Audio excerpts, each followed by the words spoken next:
So, are we all happy pretending that we didn't notice that? Right? We're all good pretending that we didn't... I'm in the wrong place. That we didn't see that I completely nagged that one up. I hope so. Hello, everyone. How are we all doing? I'm hoping incredibly well. I'm going to get the music to go away.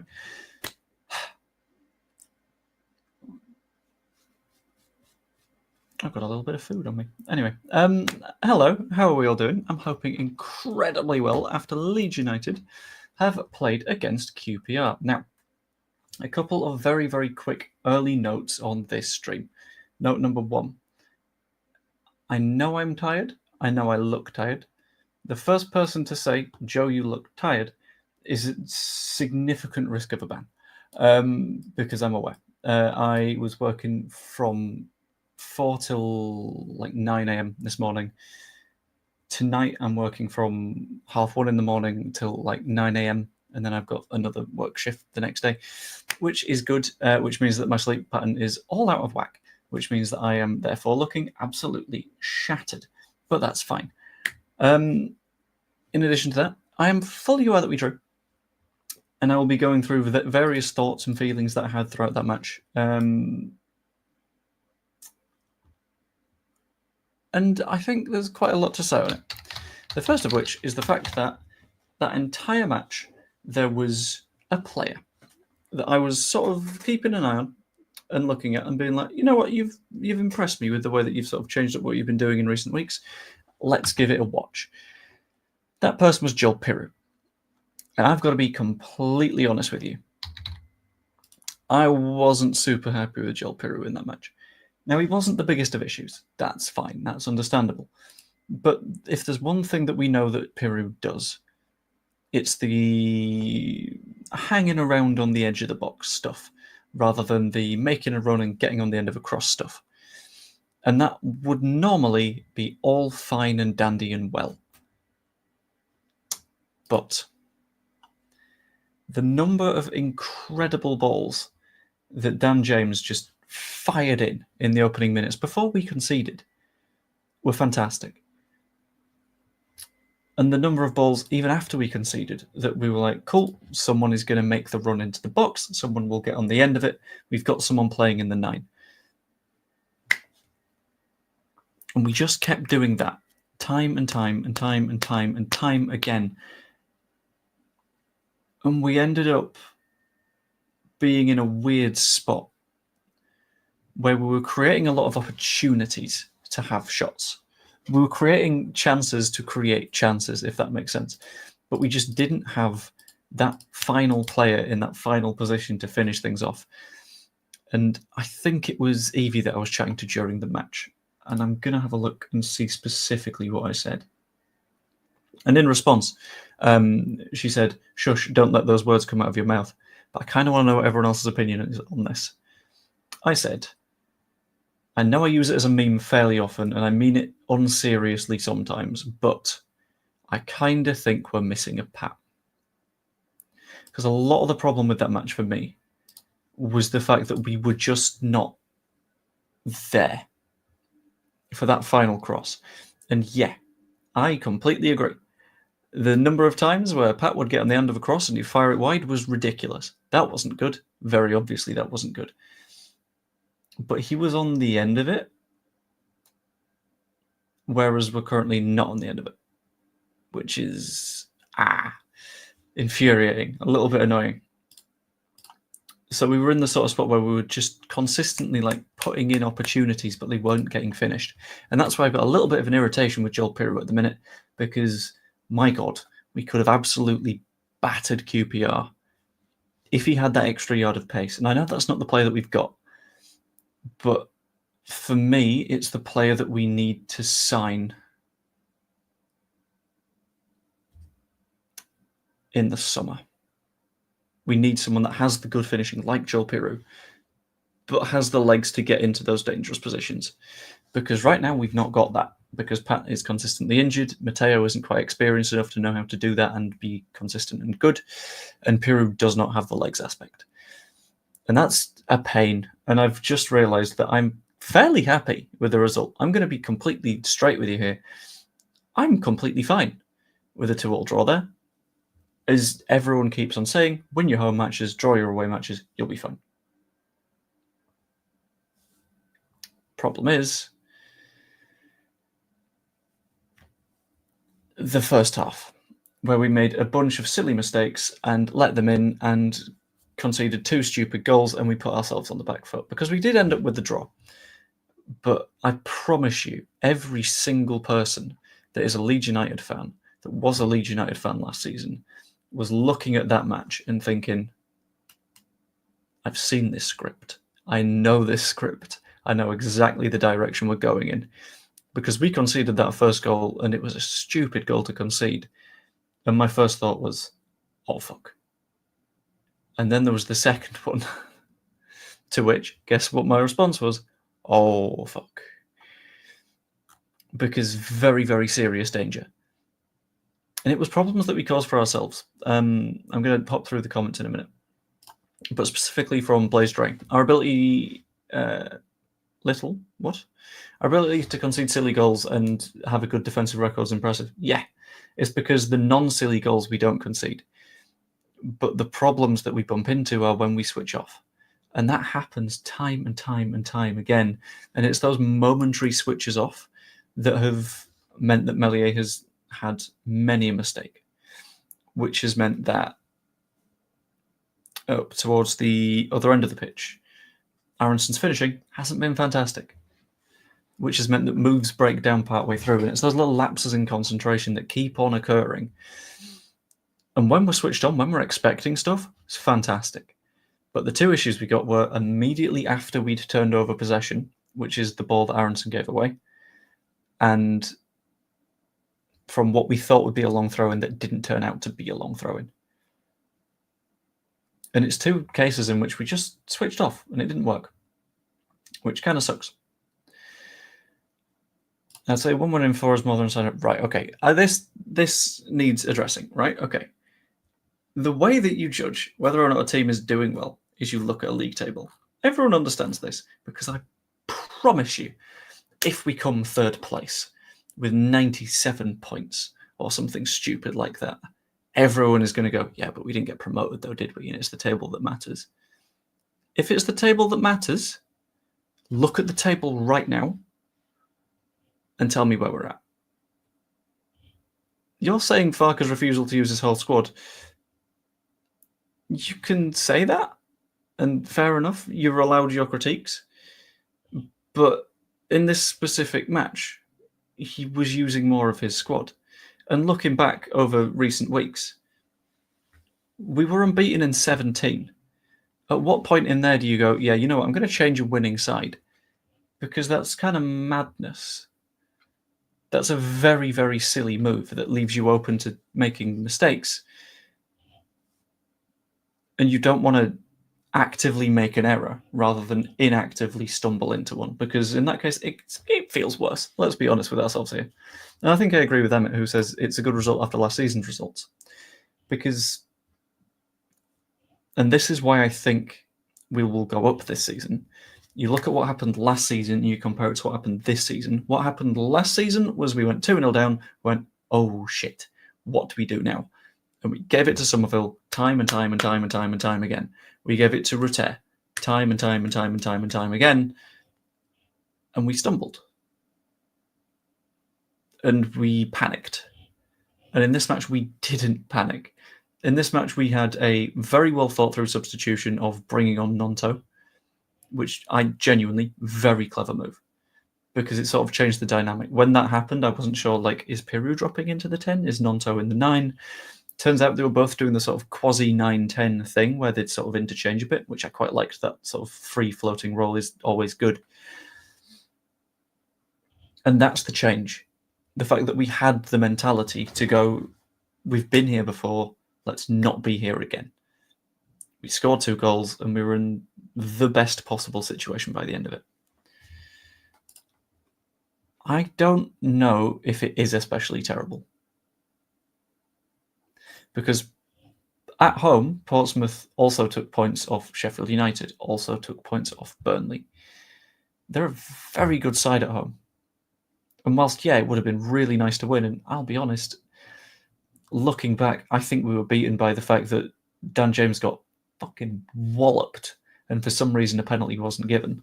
If that is given, we score that, and the game completely changes. But that's in the past. Can't be bothered with like dealing with and discussing that now. On a similar note, right? This is another perfect example of like the EFL referees not knowing how to get control of a match. So specifically, they were being incredibly kicky the entire match. And then only in 90 plus 2, 3, something like that, is their player sent off. And it's like, well, this has done nothing. All you've done is suspend him for the next 3 games. Fine. But if you give out a couple more yellow cards to calm this down earlier on, you don't need to do that. And it's just an example of like slightly shonky refereeing that I think we're a little bit too familiar with right now, which is kind of a shame. Burnley looking dangerous now as they're scoring as well as that good defence. What was the final score for Burnley? Because I painted a wall immediately after that. 2-0, okay. But they were always fairly solid away from home. And if I have a look at the stats... No, yeah, that's fair. Yeah, Burnley are improving. They're on the way up. But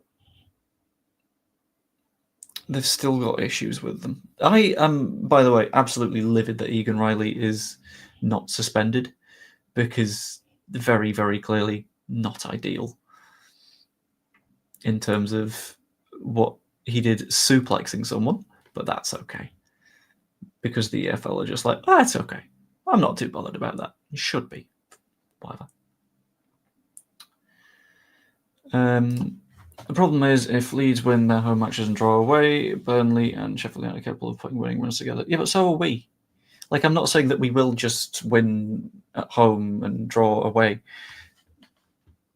I'm more saying you set that as a minimum. You set that as the bar, and you have to leap over that bar, and you'll pick up a couple of wins here and there as well. But if we do the 2 points per game thing for the rest of the season, because that averages out to 2, I'm not going to bother breaking it down specifically by how many home matches, how many away matches, all that kind of stuff that we've got, because it doesn't really matter too much. 8 matches left. I'll say we'll assume 4 home, 4 away. That's 16 points. Add 16 to what we got. That's 96. If we get 96 points, then you're assuming Burnley get 18 out of their last 8 matches, while still playing Sheffield United. That's where it's a little bit complex. Nonto got a start now for me. There's an argument for it. I think a lot of the issues that were had with Aronson today were fatiguey. And yeah, we could have done with a little bit more rotation here. That would have absolutely been ideal, but we didn't have it, so sorry. Farke making the same mistake as last season. I think those in favour of Farke will blame the players when he's responsible for results out of the final. So this is genuinely ridiculous, by the way, right? It's like, and this is something that continues to evolve, and I'm just going to deal with a couple of easy B comments in a row right now. I'm almost certain that the people who came into this season saying we should have sacked Daniel Farke have an almost like religious devotion to that idea of, at some point, I'm going to be right. And you know what? You will be right at some point. At some point, every football manager gets sacked, because that's how it works. It's very rare that someone gets to walk off into the sunset nice and happy. But again, you are currently talking about firing the manager that has us at the top of the league. Surely you can see that that's a little bit insane. Surely. There's got to be a little bit of you that's like, actually, come to think of it, not the most rational of thoughts. Leeds Swansea at home next. That I think we win. That I think we win fairly handily, because Swansea are not looking good recently. Down in 16th at the minute. Lost their last 2. Let's have a look at away matches. Lost to Watford on the road. Drew with Preston on the road. And yeah, that's all I can see in the last 5 matches. But Swansea are firmly beatable. I'm going to have a little bit of a skim through things. The ground-out result's not pretty on the eye, but they can defend doggedly in a way that Leeds can't. Right. On the defending doggedly thing, let's go to a lovely website by the name of FBref. Because defending doggedly for me is the idea of not giving away chances. And if FBref wants to load, that would be absolutely spectacular. I love how that website is just so much of the time like, I can't be bothered. No, I need you to be bothered. I'm doing a thing here, FBref. Thank you very much. There we go. Chances conceded this season so far. Expected goals against, specifically. We are the only team with less than 30. And if we consider today's match, I think we're on about 24 and a half. I'm not sure what our XG against today was, but it won't be huge. We're the best at keeping chances away. It's just the weird stuff that we concede, which is an absolute pain. But who knows? There are players in form that Farke is ignoring. Like who?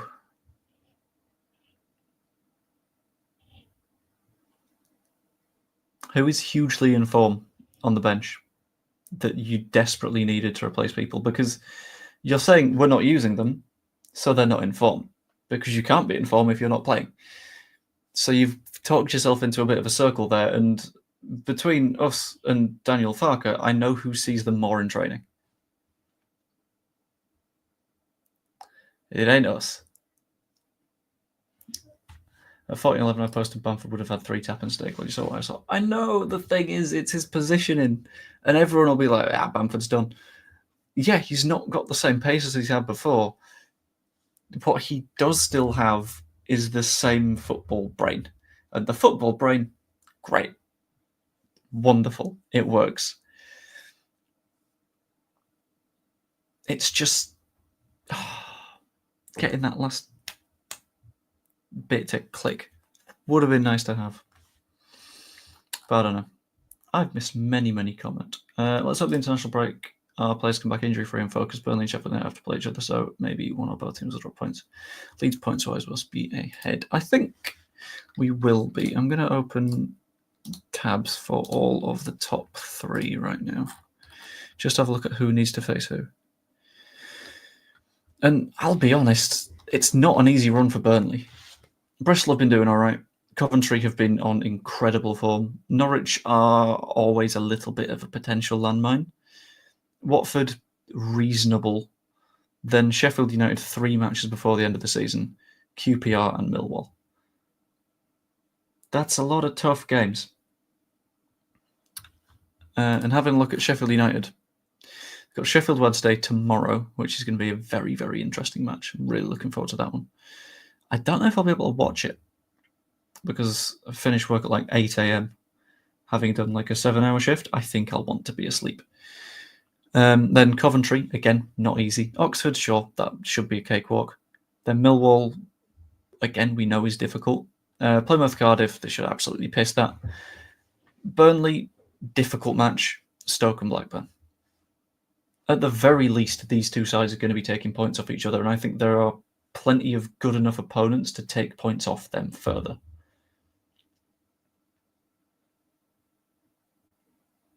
So I think as much as it's easy for us to look at our fixtures and go, well, we could drop points here, and it looks like those teams are relentless, they're not.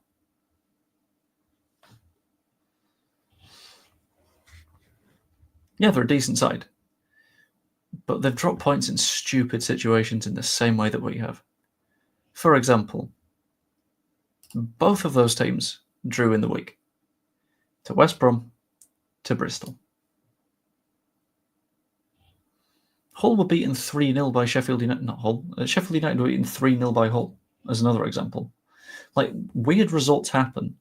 And the fact that they happen to us shouldn't scare us as much as it does. Because it happens elsewhere as well. I do agree that Aronson looks real tired. That's a good point.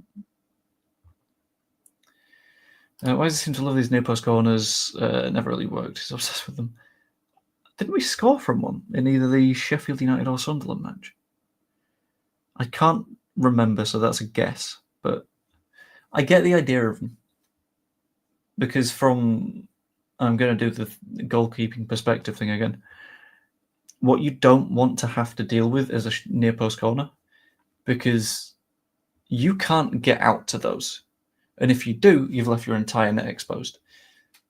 So you're reliant a lot on your defenders. So it can be a case of they're targeting a specific centre-back, or they're targeting whoever they think is on the near post, anything along those lines. Who knows? Anyway, I'm going to skip a bunch of comments just so I can catch up. I'm sorry, guys. Not unhappy. I think it's a decent point 4-0 last season. Yeah, like from 2-0 down, I thought I'll take a point now, which I think is completely fair, because it's not easy. And the gap is closing, and I don't like that the gap is closing. But fair play, made the big change needed, and Willie took his chance at number 10. Starting against Swansea, it's in our hands to get promoted. My one fear is that Willie's on international duty with Italy's under-21s, which is spooky. But yeah. Is a draw one team beating the other better for us when Sheffield United play Burnley? I don't think we can reasonably answer this yet,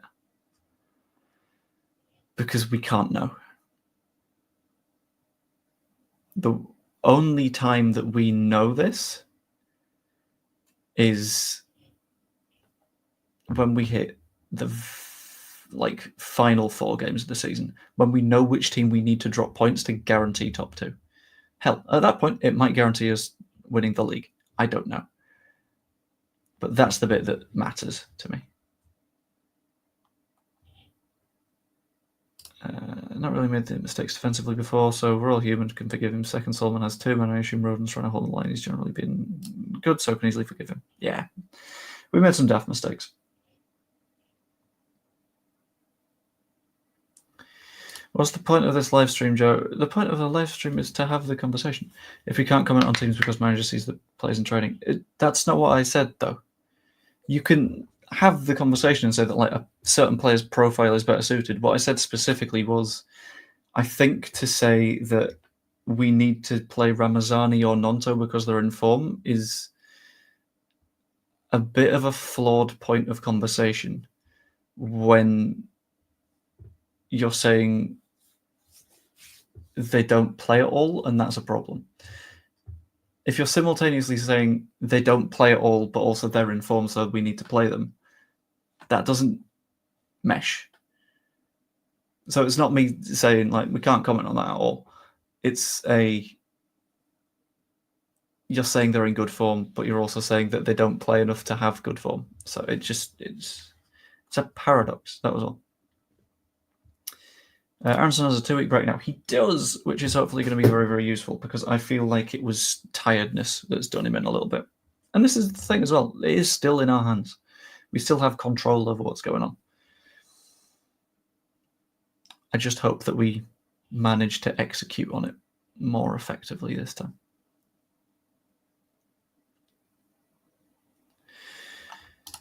I know some fans think Farke's done nothing wrong. I haven't said Farke's done nothing wrong.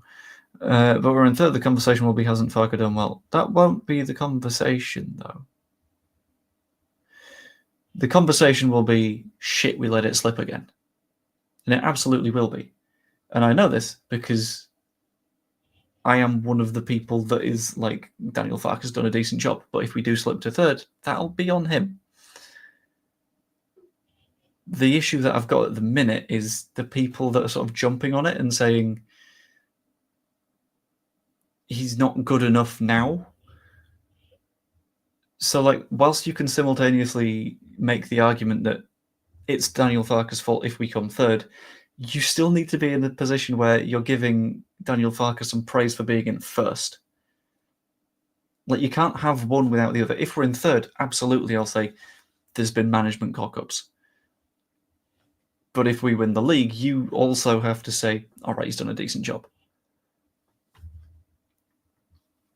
Missing back midfielder, hope Ampadu's back after the international break. Is Farke's go-to man. I think the problem that we had in the first half was that Like, organisation of the defence was just gone. And I think that links really tightly with not having Ethan Ampadu around. Because if you've got both, fantastic. Brilliant. Ampadu will naturally lead to us having a more structured backline. But then when Ampadu isn't there, you need a Rodon or a Strauch to take control of that. And we've not really got it at the minute. And that's why I think we had the problems early in this game.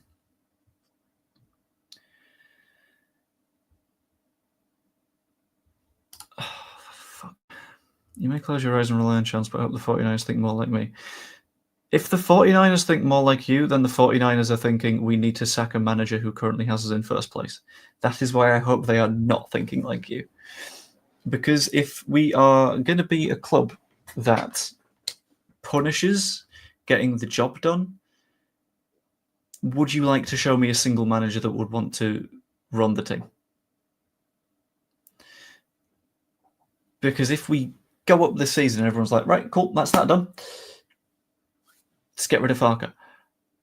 Are you going to be a manager that Leeds United are looking at? You'll see that the previous guy did exactly what was asked of him and was fired for it and go, actually, yeah, that seems like a healthy environment. No. You're going to think it's batshit. You're never going to go to a club that does that. It's like... I'm trying to think of an example. Say you are... I'll use an American example. You're in a car dealership and you've been told, sell 5 cars this month. And you sell 5 cars in the month. Yeah, there's a couple of days where you're sort of struggling and it doesn't look like you've got the connections, but by the end of the month, you've sold those cars.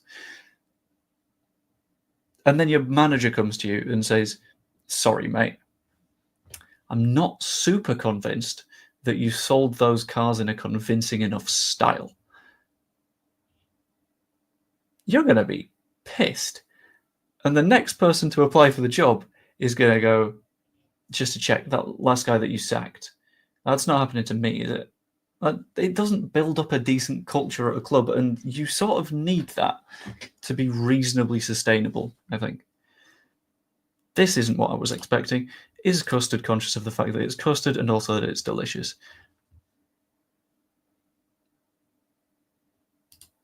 No, but I like the words conscious custard. That's a nice little... So I'll roll with that. The other teams drop points, we never take advantage. No, we have. That's the if we never took advantage of other teams dropping points, we wouldn't be at the top of the league. It's just we notice it more when we drop points because we only pay attention to us, which is where it gets complicated. Going down 2-0, we could have crumbled, but we didn't. For me, the team has a strong mentality to come back. This is what I was saying earlier. We've got that ability to transform scary situation into, yeah, but we can still do something. And us managing that is huge for me. Aronson still has suspended driver's license running to and from the training grounds. Hello, Adam. Hope you're doing well. Sure, I've done this already, but none to in the 10. I've said all season, none to in the 10, so I did. Yeah, he was sort of like a 10-9 hybrid at points, and I really quite enjoyed that. It's more... This was a game where you don't need him to do the pressing stuff, because by that point, QPR were already like, let's try and hold on to a lead. Which meant that they didn't have that much of the ball, which meant that we didn't need to press them. That's where I think we'll need Aronson more, but Nonto in the 10 works. Brought in for his expertise in the Championship of the Premier League. He was brought in for his expertise in football, and it's the same game. A little bit different stylistically, but we'll find out. I think if you get promoted, you've deserved a chance, is the way I'm going to put it. No, but this is in the event that we get promoted, obviously. Went to QPR a few weeks ago and won 1-0. Have to go to QPR and win. QPR are poor side, but like Portsmouth, there is their game to beat Leeds. Yeah, but at the same time, we beat Hull, and Hull were dreadful against us. Sheffield United couldn't do that. And at the same time, wait, hold on, let's have a quick look. Where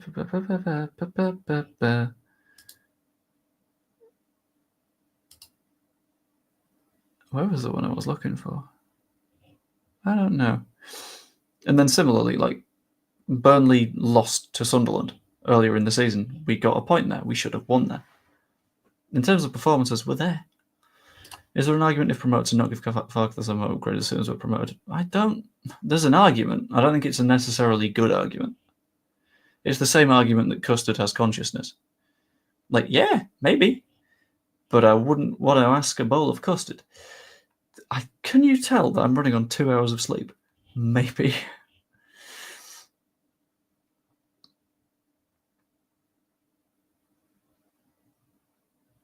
I don't know. You're still so calm after today's role. I'm deeply concerned for Leeds. I'm just hoping Sheffield United, because we're top, because we're still there, and because a lot of people will see this and go, "This is the same as last season." Is it? Fuck. Last season we lost 4-0. This season we went 2-0 down and went, no, you know what? Picked ourselves up and just decided to win. That's the difference. That's the gap here. The gap is we've taken, in the past, everything going horrifically wrong, turned it around, managed to get the points out of it. It's a very different situation. All of last season we were chasing as well. We had like 3 days at the top, maybe. Far more comfortable this season. Breaking club records all over the shop. That's why I'm calm, because I know we've got it in us, and I feel like panic doesn't benefit anyone. All you get from panicking is a little bit of a sort of madness in the fan base, and that doesn't help. The most that will do is spook people. And we've shown that we have what it takes to beat the remaining teams fairly handily. It's just about actually putting that on the pitch, and I think we can. Parag mentioned that you wanted to give Farke a chance in the Prem with a decent team. There we go. Admittedly, 2 years ago, but there's no reason that could have changed. Is there a chance we persuade Wales to not play Dan James? I will have a look at Wales' fixtures, but I feel like they are World Cup qualifiers, which makes things a little bit complicated because they're going to want to do quite well, especially being the US World Cup, because that is where the commercial money's at. Picked up wins when others failed, that's why we can afford to drop points now. Yeah, that's the thing. Everyone will point to like blowing a 5-point gap or something like that. The point is, said 5-point gap exists to be blown. That's why you have it. You don't not get promoted if your gap is only 2 points at the end of the season. It's to be used when you're having a little bit of a downswing, and I don't mind us using it. They play against Kazakhstan and North Macedonia, having just checked. So hopefully they think we don't need Dan James for both of these matches, because he could do with a little bit of a rest, I think. I imagine they can do Kazakhstan. North Macedonia might be more of a challenge, but I think at most he gets 120 minutes across the 2 games. Which could be worse. That review at work once where my manager basically asked me to improve us if I hit all my KPIs. He said yes, so I said end of conversation. Exactly. If after you said, so I've done what was asked, cool, he was like, but you're fired, you'd think that guy's a dick. You'd think he was horrific.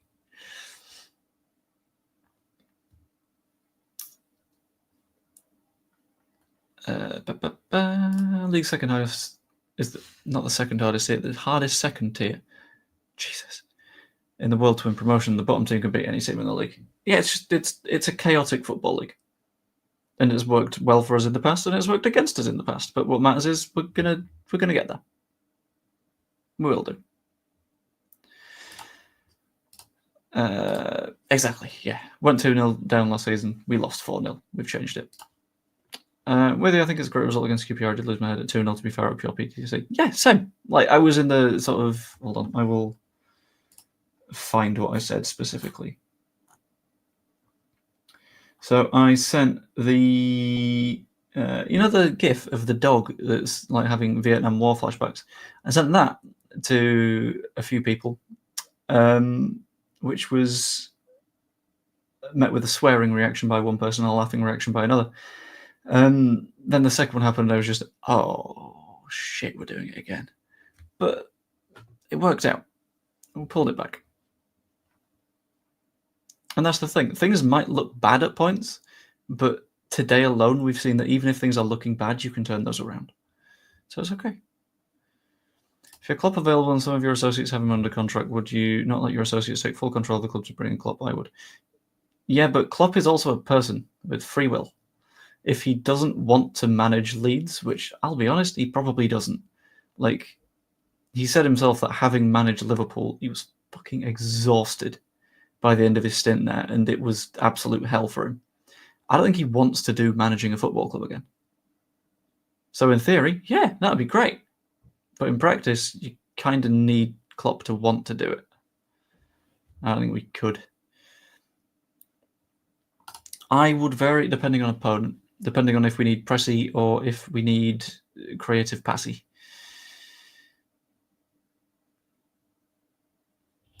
Oh, 49ers are ruthless, and that's okay. You can have your belief on it. And on this one, all happy to replace / upgrade players but not manager. It's harder to define.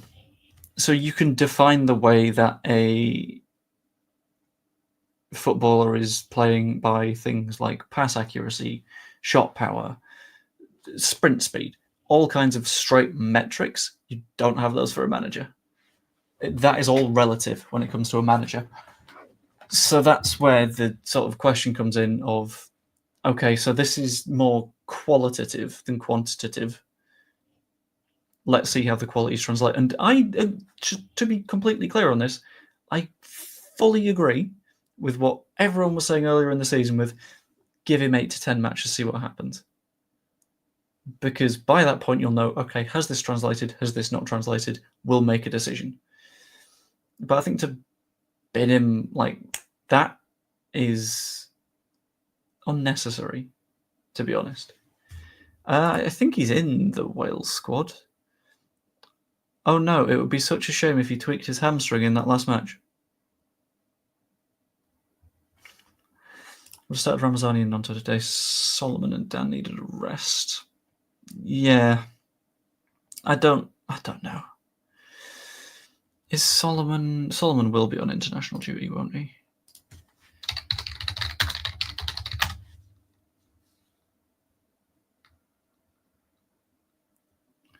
They've got Estonia and Norway, so I imagine he'd be playing those. Tough.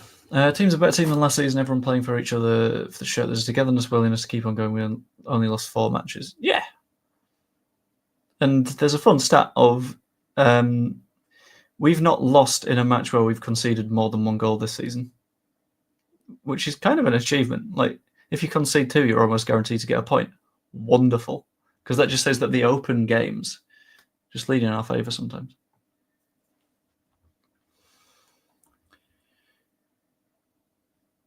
As Clint Eastwood said in the film Unforgiven, deserves got nothing to do with it. Isn't Clint Eastwood also a bit of a nutter?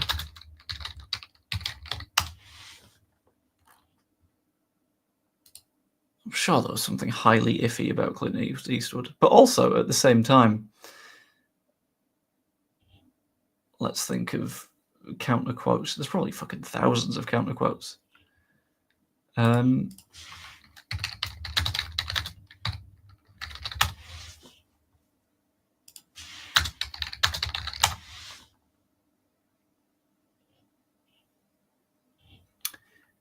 To paraphrase Gene Wilder. It's all there, black and white, clear as crystal. You lost to Hull City. You lost in the last minute to Leeds United, which then led to you having a swing of 4 points. So you get nothing. You lose. Good day, hamface.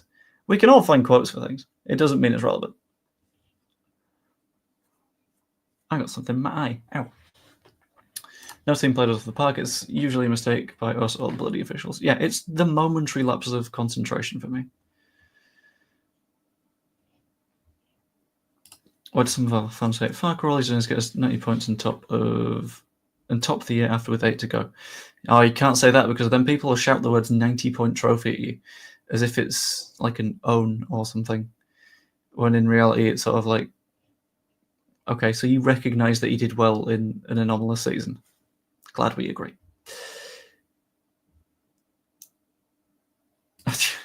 Just give him an IV drip of Red Bull. That'd do it. Fully expecting Wendy's to beat Blunts tomorrow, and they have Coventry up next. Yeah, there's plenty of ways of tripping up. So who knows? If you can tell me what coach you would hire, then go ahead. Because you can say this all you like.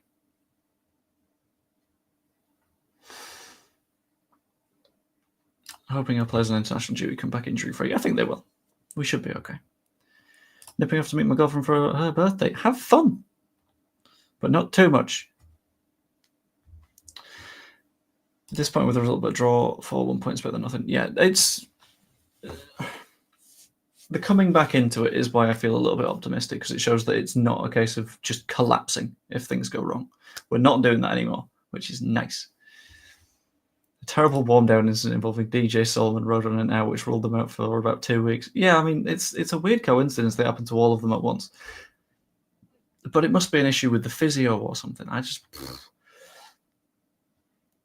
Jack Nicholson, you want the truth, you can't handle the truth. Okay, what I will do in that case is, if you do want the truth, we'll see if you can handle the truth. So let's go to that page. It'll load in a moment, so I'm just going to take a second.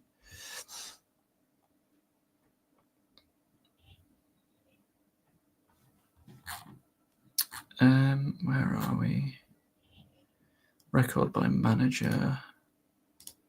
Okay.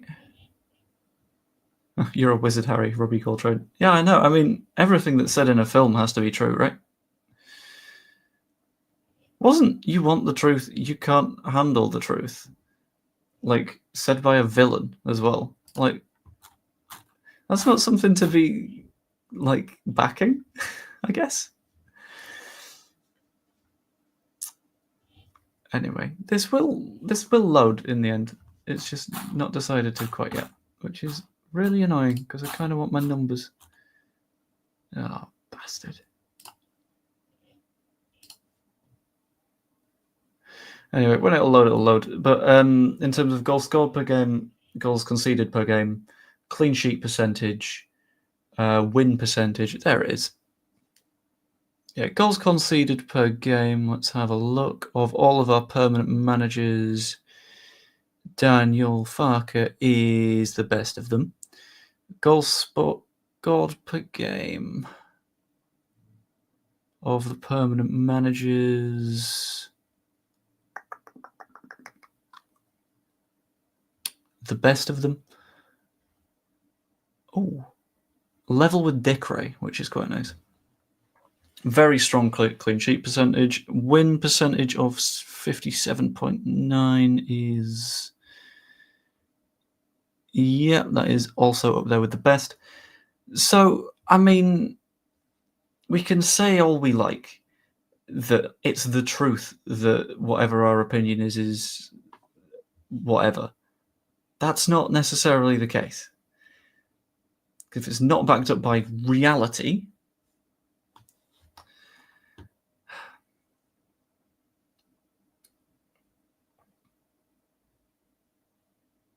and before anyone says it, because I fucking know it's coming, yeah, he's doing it in the Championship. You know who else started in the Championship? Revy. You know who else started in the Championship? Bielsa.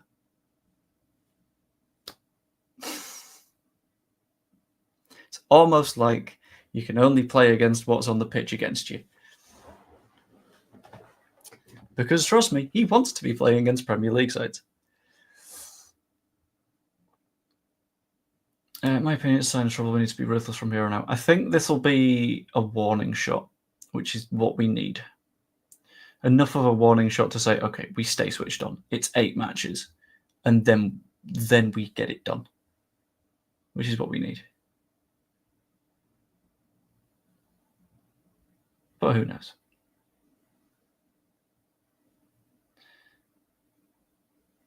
Got to embrace the irony of the 90-point trophy because we don't want to. The fuckers. Yeah. I would quite like a league trophy. A league winners trophy would be good. But we'll find out. I'll take second. Second would also be fine. Well, that's not a problem. Predictions to go by. If predictions are anything to go by, the team that finishes third this season will get promotion. The third and fourth place teams have alternate promotion to the Premier League over the last number of seasons. I'm ignoring that because, in theory, we should have gone up last season as well. Nicholson was playing a bagger of some few good men. Yes, there we go. Congratulations. The person you're taking inspiration from was the villain. You fool. Your deep cut media literacy has not worked out this time. Jesse had the most exciting style. No, he didn't. He just played kamikaze ball. Like Farke, I think he handles all aspects of the job well from what I could see from the outside. He's good with the media, seems to have respect from the players, and owners leave him to it. Yeah. Like, as an ownership goes, you can't really ask for much more from a manager because he just gets on with the job. And yeah, you could tell that you wanted a 10 in the winter. But that wasn't used as a point for... Sorry, England have just scored another try. But that wasn't used as a point for complaint. That was, okay, we'll move on. We'll do it like this. Which, that's fine. Surely we win our 4 home games, our 12 points, take 4 games away from the table as it is now. Looks great. That'd be nice. Anyway, I had only planned to stream for about half an hour, and I've gone significantly longer than that, so I'm going to take us to a wonderful place, a magical place, where all sorts of things happen for 3 questions in Questions Corner. So chuck a question in the chat. I'll do my best to answer it. It can be about the QPR match. It can be about the charity match. It can be about literally anything. So who knows? Just pop me questions in, and it'll be lovely jubbly, and then we'll call it there. Very soon, mystery things. I've got some things to announce about the charity match as well, which I'm really looking forward to. We're making a lot of big steps forward on many, many things, and the sooner we get them sorted, the better. First of the 3 questions is from Robert Price. Do we drop Brendan? I am leaning towards no. But the reason I'm leaning towards no is the same way that... How do I phrase it? Is the same way that you don't say that you've necessarily dropped Rothwell or Gruev. It's 2 different players that do 2 different jobs. So it's not a case of we've dropped this person for this person. It's Aronson's the better option for this match because he does the pressing stuff. Or Nonto's better for this because they're going to sit deeper. We need a creative pass. That's the gap, I think. So I wouldn't say drop him. I'd say use him for the matches he's best suited and use Nonto for the others. Will you trust Farke in the playoffs? If it ends up being playoffs, I don't think we've got a choice. And it is specifically reminiscent of when Spurs sacked Mourinho a couple of days before the League Cup final and then proceeded to lose the League Cup. It would be madness to sack someone at that point because then you've got like a 2-week swing in which you can teach a new tactical style and get a new coach in and all this kind of stuff, which is... Ugh. Amplitude starts off Pascal healthy. Probably, maybe. I don't know. I think yes. I think that's probably the more efficient shout. Let's go another try. Charity match. Have you got a list of jobs for volunteers to do, and have you filled them by marking up a name of the jobs list? What? Marking up a what? I have a big list of things. Yes. I can't show you the list because the list has a lot of data that I'm not allowed to reveal. But I've got people volunteering on the chat moderation side of things because it is going to be big. I've got people that are volunteering with helping out the live production in the stadium itself. A couple of people have offered help with other bits and bobs. I'm not sure what the plan is for stuff like security, so it may be a question of find out from people what they might want to do with it. But we'll see. I'm planning on popping out a form at some point soon for anyone that might have an interest in that kind of thing. But yeah. I need ball boys. That's a thing that I didn't consider. Because, let's be honest, it's YouTubers. We can't shoot. So it's a bit weird. Any advice on managing to get sleep? Not really, because I got ADHD and going to sleep is real tough for me a lot of the time. On the having only 2 hours of sleep, that one was deliberate. It was easier for me to stay up, work my shift at 4 a.m, and then get some sleep once it had finished than the other way around, because I'm quite bad at waking up in the middle of the night. So it seemed to make a little bit more sense for me to sort of invert that. Like, I'm probably going to be sleeping through the day tomorrow because the way that this particular shift is landing is unpleasant. Formula One on the other side of the world. Fun stuff.